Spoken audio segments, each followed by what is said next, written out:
was just disgraceful.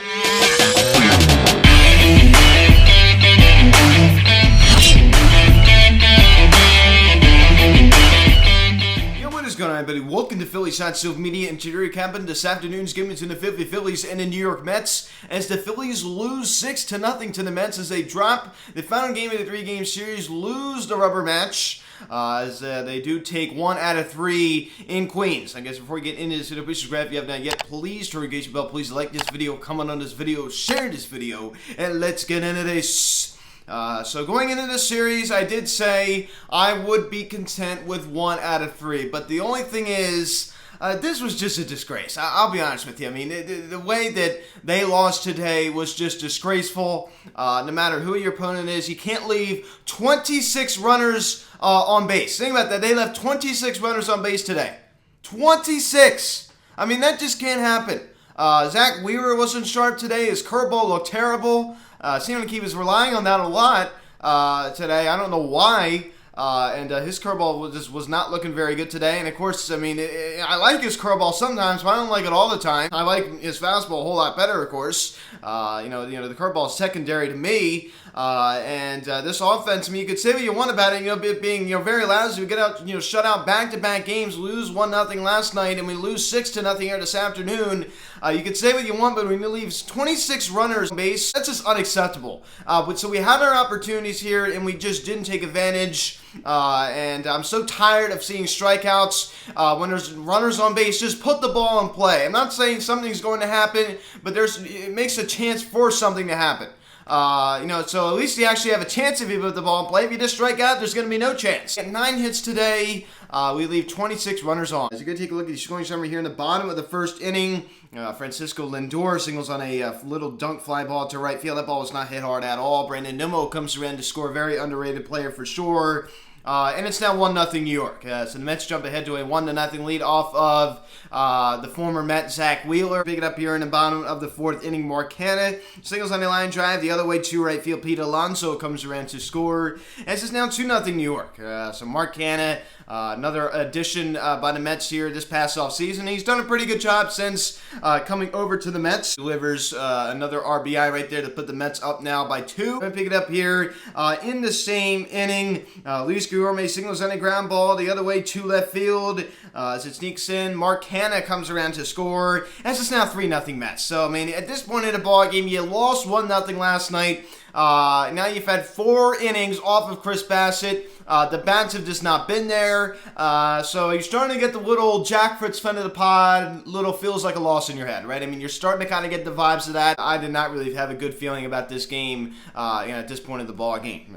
Then we pick it up here in the same inning. James McCann, more like James McCant, since he has done nothing since going over to the Mets. I mean, all the Met fans can't stand this guy. He was just not a good signing by Steve Cohen. He singles on a little fly ball out to center field that falls in. Totally misread by Brandon Marsh. Not only did he misread it, but then he bobbled the ball out there.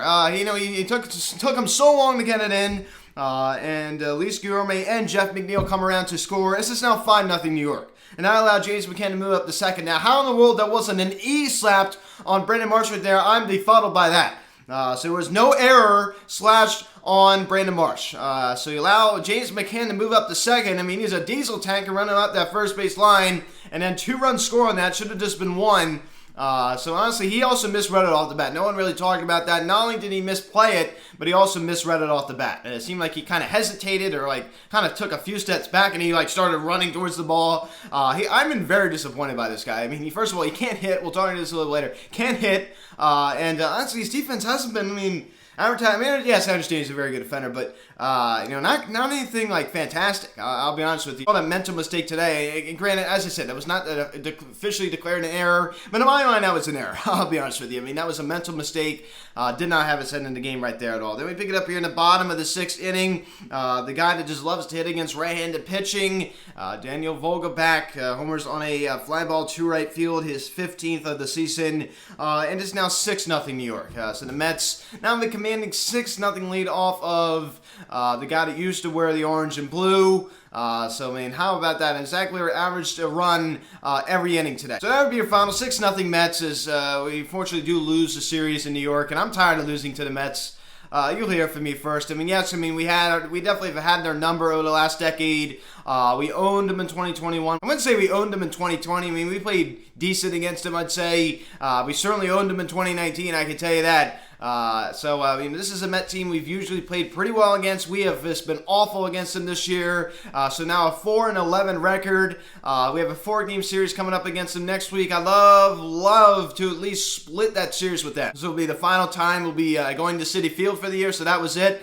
What an awful way to play at Citi Field. I mean, we're only collecting 2 wins this year at Citi Field, just terrible. We could have easily been swept out of this series. So thankfully we didn't get swept. I guess that's one good thing you can take out of this.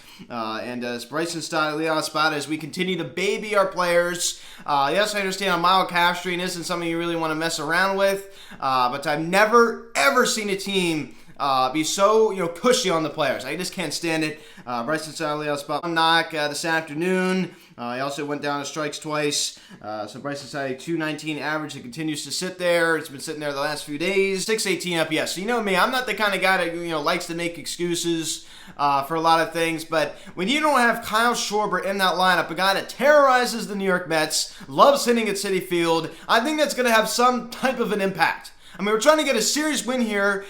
Chris Bassett, a right-hander on the mound. We're going to sit Kyle Schwarber. And granted, like I said, I know he's not 100% healthy, but the fact that he doesn't even come off the bench, I mean, that's just disgraceful. That is just disgraceful. It wasn't like they scored 6 runs in 1 inning. You already knew it was over. I mean, it was a gradual process, throughout 6 innings when they got their 6 runs. So, and the fact that we didn't even see him, he was like hibernating. Like we didn't even see him. I mean, my God, that's a move I question. I mean, granted, we don't know what goes on behind the scenes. You don't know if he woke up this morning and say, hey, Skip, I'm sore. I'm really, really sore down there. Who knows? And there's no report. I mean, usually we get a report. I mean, sometimes it is not reported because they don't tell anybody. Usually word gets out, it gets leaked to the media. There was no report this morning, at least not that I saw, that there was a flare-up in the soreness right calf. Rhys Hoskins, 1 knock this afternoon as well, also drawing 2 walks. Actually had a pretty productive afternoon.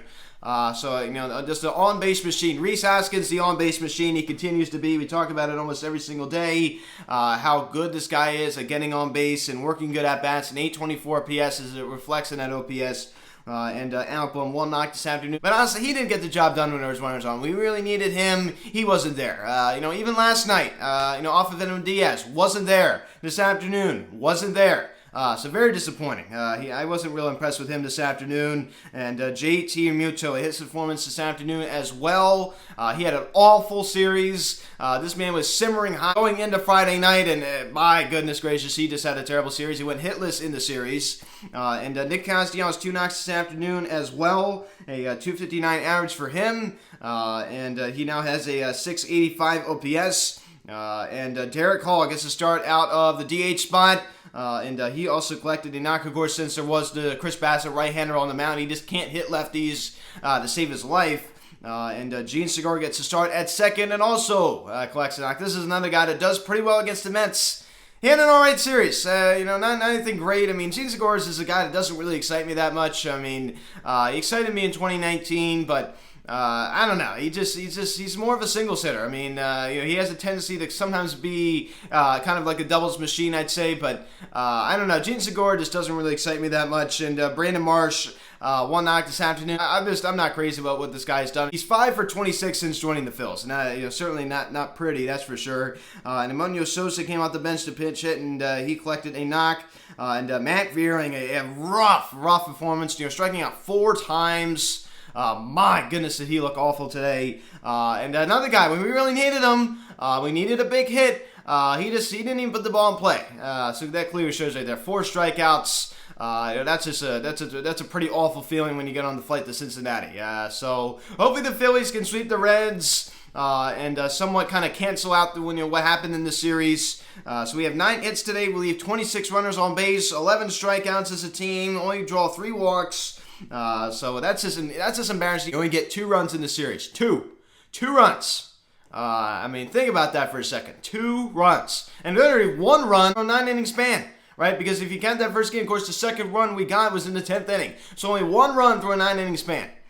During this entire series. Zach Clear, 6 innings, 9 hits, 6 runs, all 6 earned, 1 walk and 5 strikeouts. A 2.92 ERA. I mean, granted, I mean, the offense not doing their job when there's, runners on base. That certainly really infuriates me. When you have your starter going out there allowing 6 earned in 6 innings, a run every inning on average, I mean, he wasn't good today at all, and I probably blame him for this loss too. Aaron Nola was far better than him last night than Zach Lear was here this afternoon. So Zach Lear gets smacked with a loss, deservingly so. I definitely think he deserves it. 11-6 now on the year. Corey Knebel, third of an inning as he allowed 2 walks. And unfortunately, Corey Knebel did suffer a lat strain as he'll be heading back to Philadelphia while the team travels to Cincinnati to get an MRI tomorrow morning. The Phillies may be without Corey Knebel. That's certainly not going to be a good thing. Hopefully, he will be back by Friday night. I mean, I don't mean to sound arrogant, but I'm not too worried about this Cincinnati Reds team, I'll be honest with you. I don't think they should rush him back. I think they should just have him back by Friday night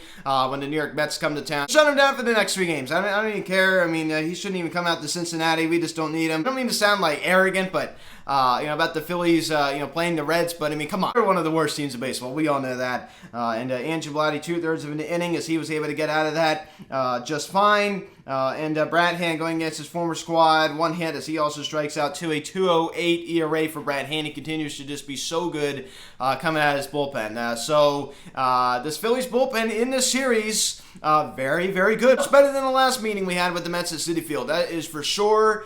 So when the Phillies meet the Mets for the final time here next weekend at Citizens Bank Park for a 4-game series. Of course, Saturday will be a doubleheader. If y'all remember back in May when the Phillies faced the Mets, Friday and Saturday game both got rained out. And one of those games was made up on Mother's Day. We all remember we won the first game and then lost the second game, but the other one still has not been made up, so that's going to be made up on Saturday. So, final thoughts about this Mets series. It is what it is. As I talked about going in, I said if you take 1 out of 3, I'll be fine with that. This is a World Series type Met team. You saw they just mowed us down.